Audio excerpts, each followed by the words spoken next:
Assalamualaikum warahmatullahi wabarakatuh. Saya Siti Wafiroh dengan NIM 444-322-0104 dari Perikanan 2022 pada mata kuliah Pelabuhan Perikanan. Nah, di sini saya akan menerangkan dalam konteks pelabuhan perikanan yang dimana strategi pendataan yang efektif guna untuk menciptakan pendataan yang efisien serta keakuratan data yang baik bagi pendekatan pada fokus pelabuhan perikanan ini. Nah, yang dimana dalam konteks ini kita melibatkan pada kebutuhan serta karakteristik dan juga fokusnya khusus industri perikanan. Nah, beberapa strategi yang dapat diterapkan yaitu antara lain yaitu pemahaman kebutuhan stakeholder, yang dimana identifikasinya kita bisa membutuhkan identifikasi kebutuhan data ya dari berbagai pihak terkait nelayan, kemudian pelabuhan perikanannya tersebut, kemudian otoritas perikanan dan pihak terkait lainnya. Nah, kemudian kita pastikan data yang dikumpul atau disesuaikan itu dengan kebutuhan mereka tuh harus pasti dan jelas. Kemudian adapun yang kedua itu pemantauan real time. Nah, pemantauan real time ini biasanya digunakan teknologinya untuk sensor dan pemantauan real time untuk mengumpulkan data secara akurat tentang penangkapan ikan, kondisi laut, aktivitas di sekitar pelabuhan, khususnya bentuk-bentuk pada saat aktivitas pelabuhan perikanan tersebut dijalankan.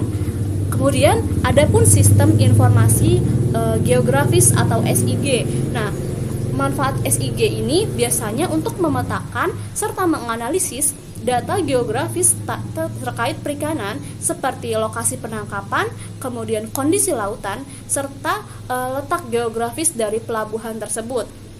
Nah, yang dimana fungsinya itu akan memetakan dan juga menganalisis dari lokasi penangkapan serta kondisi lautnya. Kemudian yang keempat, ada penggunaan teknologi pencitraan.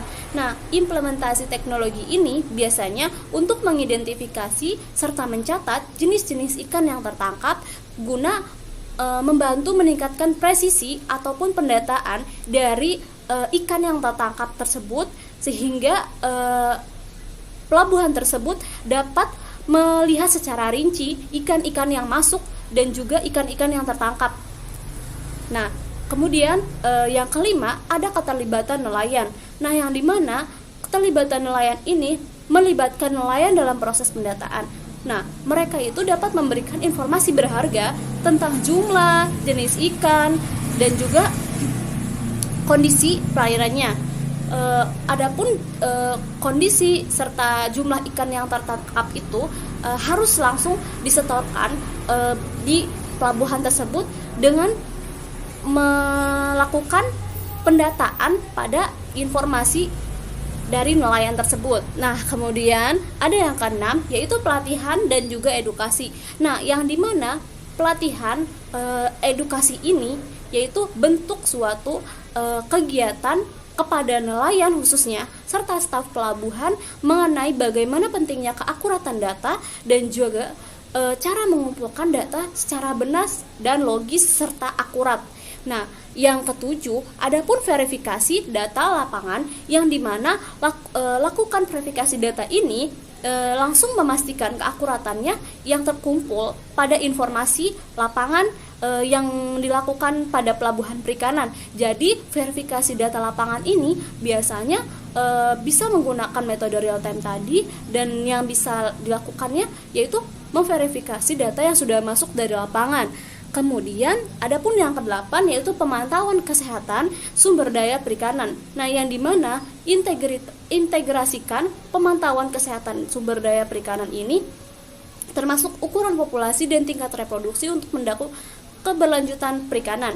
Nah, pemantauan kesehatan sumber daya perikanan ini seperti ukuran populasi ikannya yang ditangkap oleh nelayan, kemudian produksi dari suatu pelabuhannya, dan juga integritas dari penangkapan ikan tersebut seberapa banyak dari tahun ke tahunnya, mungkin seperti itu, dan juga di mana kondisi ikannya, pemantauan kesehatan ini bisa dari bentuk kesehatan dari si ikannya, bisa jadi bentuk dari perspesifik bentuk ikan yang masih utuh atau tidak, dan itu juga masuk ke pemantauan kesehatan sumber daya perikanan.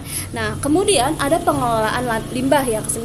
Nah, pengelolaan limbah ini yaitu pengelolaan yang disertakan di mana dampaknya itu bisa lingkungan terhadap lautnya langsung dalam pendataannya.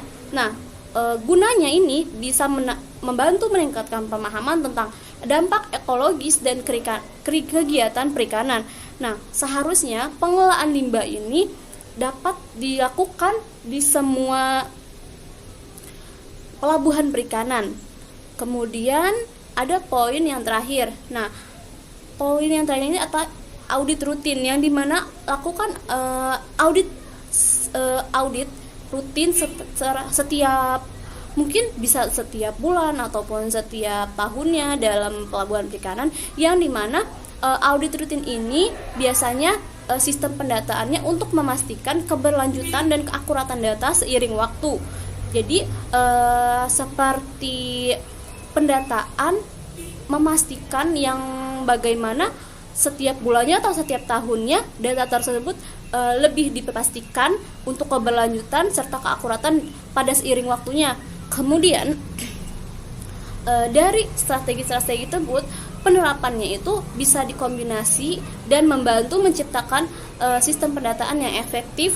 Gunanya akuratan data ini dapat mendukung keberlanjutan perikanan di pelabuhan perikanan. Nah, mungkin poin-poin tadi merupakan poin strategi dalam pendataan guna untuk lebih akurat serta efisien pada penerapan pendataan. Nah, penerapan tadi bisa dikombinasikan pada 10 poin tadi. Nah, kurang lebihnya strategi-strategi yang saya sebutkan itu mungkin bisa bermanfaat di kemudian waktu. Saya cukupkan, kurang lebih mohon maaf. Wassalamualaikum warahmatullahi wabarakatuh. Bye bye.